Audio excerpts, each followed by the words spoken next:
Está en línea Antonio Paolini. Antonio es presidente de la Cámara Argentina de la Industria Plástica. Antonio, buen día, ¿cómo le va? Muy buenos días, Horacio. Buenos días, Mónica. Bueno, el gusto de escucharlo. Un sector que obviamente tiene mucho para aportar. No está pasando la actividad a un buen momento, ¿no? No, como muchos otros sectores, el sector plástico en particular también tiene muchas dificultades, no solamente por la caída de la demanda, por los problemas económicos en el mercado interno, sino también por muchos ataques directos desde el punto de vista medioambientales en los plásticos, con algunas prohibiciones particulares como el tema de las bolsas camisetas en la ciudad de Buenos Aires, o ahora lo que se sumó en el partido de la costa en Pinamar, la prohibición de los sorbetes y los vasos descartables, ¿no? Ahora, obviamente, un desafío muy importante para la actividad, pero calculo que debe haber alguna respuesta, ¿no? Bueno, nosotros trabajamos desde la Cámara y conjuntamente con Ecoplas, que es una ONG que trabaja desde hace varios años en lo que es la capacitación, la educación y el trabajo en conjunto con los legisladores y distintas entidades interesadas en esto, en el correcto conocimiento, porque hay mucha información sesgada con respecto a los plásticos y a los problemas que parecieran tener cuando no se tienen en cuenta en muchos casos los beneficios que aportan a la calidad de vida, a la salud, a la seguridad. Yo hablaba con un colega de ustedes recientemente sobre lo desatinado que fue esta prohibición en el partido de la costa en el momento en el que apareció el antivirus, cuando un sorbete ayuda a no tener contacto con una lata o con superficies que pueden haber tenido contacto con heces de ratas y que son las que producen esta enfermedad que en muchos casos llega a la muerte, ¿no? Antonio, buen día. Mónica te saluda. Buen día, Mónica, ¿cómo estás? Bueno, muy bien. Me parece que el punto es la contradicción de las distintas informaciones, y acá habría que poner, digamos, blanco sobre negro qué es lo importante y si esto que se prohíbe tiene algún elemento superador de lo que se prohibió. Es muy buena el punto de vista.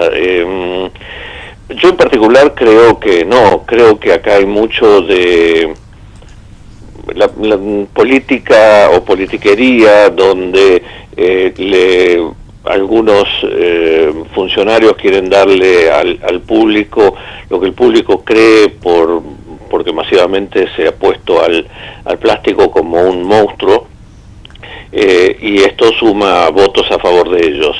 En realidad el problema no está en los plásticos, que han aportado muchísimo en nuestra calidad de vida, en lo que es la salud, la preservación de los alimentos, en el caso de la agroindustria, la posibilidad de que se hagan cosas que antes no se podían hacer, como por ejemplo los hilos para bolsas o el transporte seguro de productos para tratar malezas y demás, o sea, los agroquímicos, sí. Sino que se ve nada más el problema que parte no del plástico, sino de lo que el ser humano hace con el plástico, de la mala disposición y de la mala gestión de los residuos.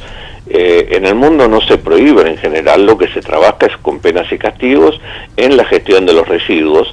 Entonces se obliga a la gente a depositarlos donde corresponde, y los plásticos no salen volando de un basural de cielo abierto o de una bolsa de residuos abierta en la calle, porque los recicladores urbanos, en lugar de tener un centro donde poder ir a clasificar la basura y vivir de esto, lo hacen en la calle como pueden. Ahora, por eso, los plásticos ¿tienen posibilidad de ser reciclados? Sí, absolutamente. Todos los plásticos son reciclables. Debemos partir primero de una premisa muy equivocada en mucha gente, especialmente en los legisladores, donde ningún plástico que no que tenga problemas desde el punto de vista sanitario, porque todos los plásticos están regulados sus aditivos, los colorantes y demás, para que sean que son aprobados para uso en contacto con alimentos. Si alguno no cumple con esa disposición, el problema no es el plástico, el problema es el industrial o la persona que lo transforma, que en realidad es un delincuente. Entonces debemos castigar a esa persona y no al plástico. Esto es lo mismo que, no sé, un cigarrillo. Cigarrillo sabemos todos los problemas que causa, y no está prohibido el cigarrillo, está regulada la publicidad de determinada manera, pero no hay prohibiciones. Esto es gestión, no producto. Claro, en alguna medida, digamos, todo lo que es residuo sería como, digamos, sobre todo el residuo de, no solo de bolsas plásticas, sino, a ver, de los silobolsas, que tanto ayudan al hombre de campo, ¿no?, en mil maneras, es la gestión final y la disposición.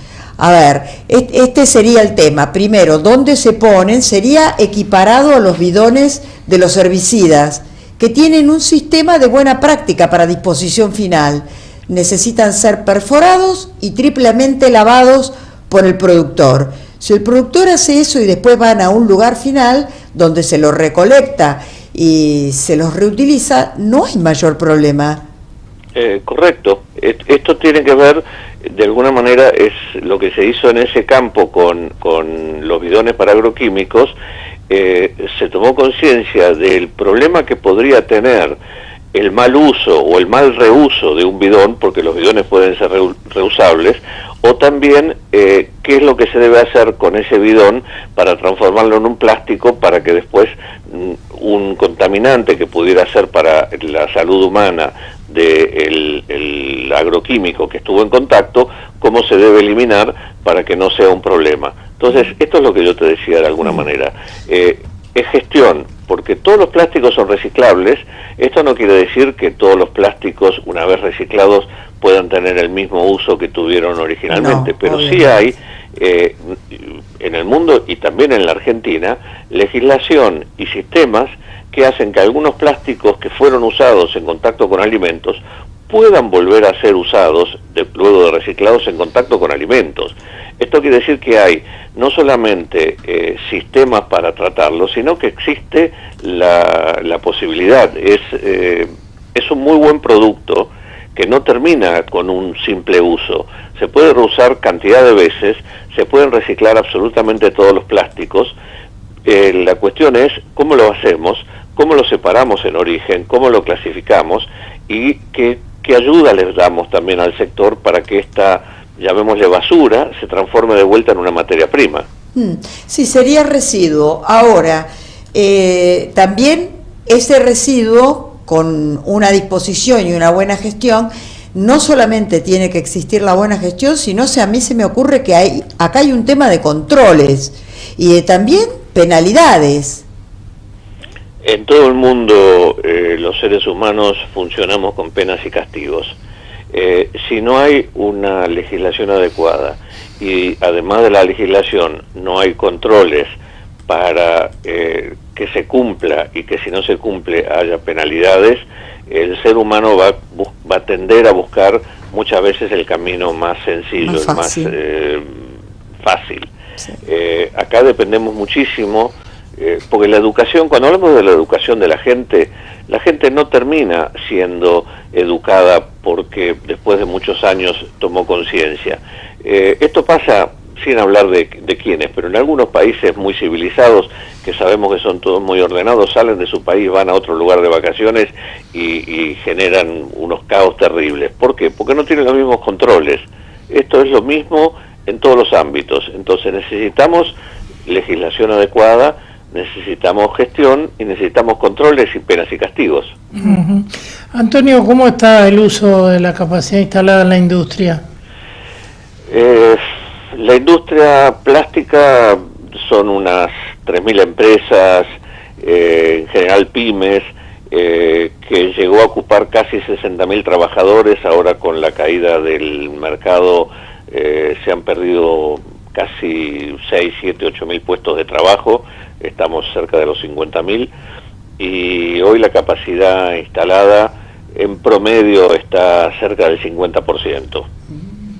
¿Se habla de que sería la más baja del 2002?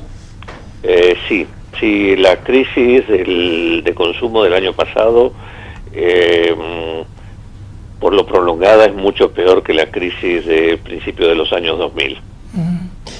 Antonio, le mando un gran saludo. Ojalá en algún momento en Argentina podamos hacer docencia con el tema de las cuestiones que hacen a cómo nos portamos los argentinos, ¿no? Desde COPLAS estamos trabajando en eso, esperemos que podamos hacerlo. Horacio, muchas gracias, Mónica también, y que tengan un excelente fin de semana. Igualmente para usted, Antonio Paolini, presidente de la Cámara Argentina de la Industria Plástica.